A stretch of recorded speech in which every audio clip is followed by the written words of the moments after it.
श्री स्वामी समर्थ। तर मी घेऊन आलेली आहे तुमच्यासाठी एक नवीन व्हिडिओ आणि आजचा विषय आहे की नवरात्रीमध्ये आपल्याला भरपूर सेवा करायच्या आहे। त्याच्यामधली एक अतिशय प्रभावशाली सेवा आहे ती तुम्हाला नवरात्रीमध्ये करायची आहे आणि ती जर तुमच्याकडून नाही झाली काही कारणास्तव तर त्याला एक ऑप्शन आहे ते म्हणून ते जे स्तोत्र आहे ते तुम्ही स्तोत्राचं पठण करू शकता। कारण काही नाही अगदी छोटंसं आहे। तर तुमच्याकडून जर दुर्गा सप्तशतीचं ग्रंथाचं जर तुमच्याकडून पाठ झाला नाही तर तुम्ही या स्तोत्राचं पठण करू शकतात।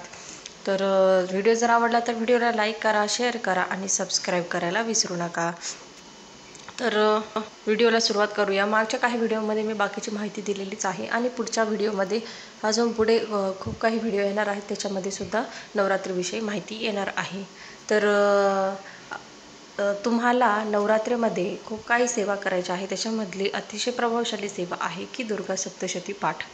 तर हे खूप महिला करतात आणि एखाद्या वेळेस म्हणजे मला तरी वाटतं की खूप महिला ह्या मंगळवारी शुक्रवारी असं सुद्धा करत असतील। तर याच्याने काय असतं की आपली जी कुळदेवी असते तिचा आपल्यावर नेहमी आशीर्वाद असतो, म्हणून तुम्ही दुर्गा सप्तशती पाठ हा नेहमी करायला पाहिजे। आणि याचं सगळ्यात जास्त महत्त्व हे नवरात्रीमध्ये आहे, कारण शेवटी देवी आपल्या घरात आलेली असते आणि तुम्ही देवी घरात आलेल्या असताना तिची सेवा करणार म्हटल्यावर तुम्हाला खूप पटीने त्याचं फळ भेटणार आहे। पण समजा काही कारणास्तव जर तुमचं लहान बाळ असेल किंवा तुमचं वय असेल, तुम्हाला बसता येत नसेल, काही कारणास्तव जर तुमच्याकडून दुर्गा सप्तशती पाठ होत नसेल तर काय करायचं, तर तुम्हाला करायचं असं आहे की सिद्धकुंजिका स्तोत्र सिद्धकुंजिका स्तोत्र या स्तोत्राचं जर तुम्ही पठण केलं तर तुम्हाला या ग्रंथाचं पाठ केल्यावर जे फळ मिळतं तेच तुम्हाला सिद्धकुंजिका स्तोत्राचं पठण केल्यावर मिळतं।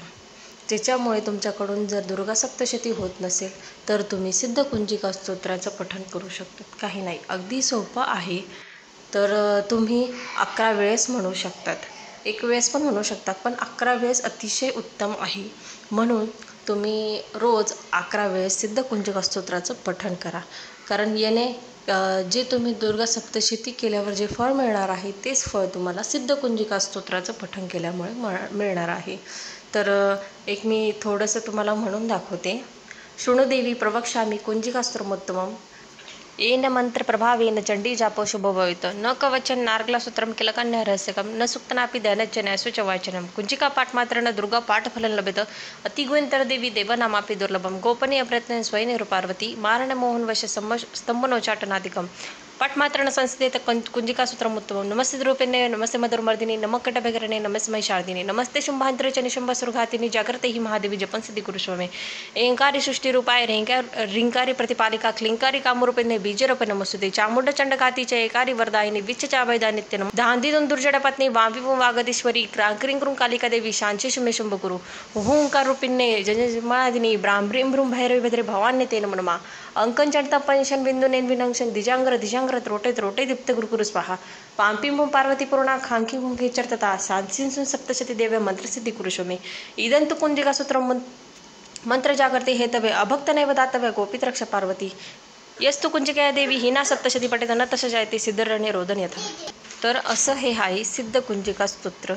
याचं तुम्ही खूप रोजसुद्धा पठण करू शकतात। तुम्ही हे नित्यसेवेमध्ये तुम्ही याचा एक वेळेस तरी ॲड करू शकतात। आता ही माझी रोजच्या सेवेमध्ये मी म्हणत असते, तर मी 11 वेळेस पण म्हणते, नाहीतर एक वेळेस पण म्हणते।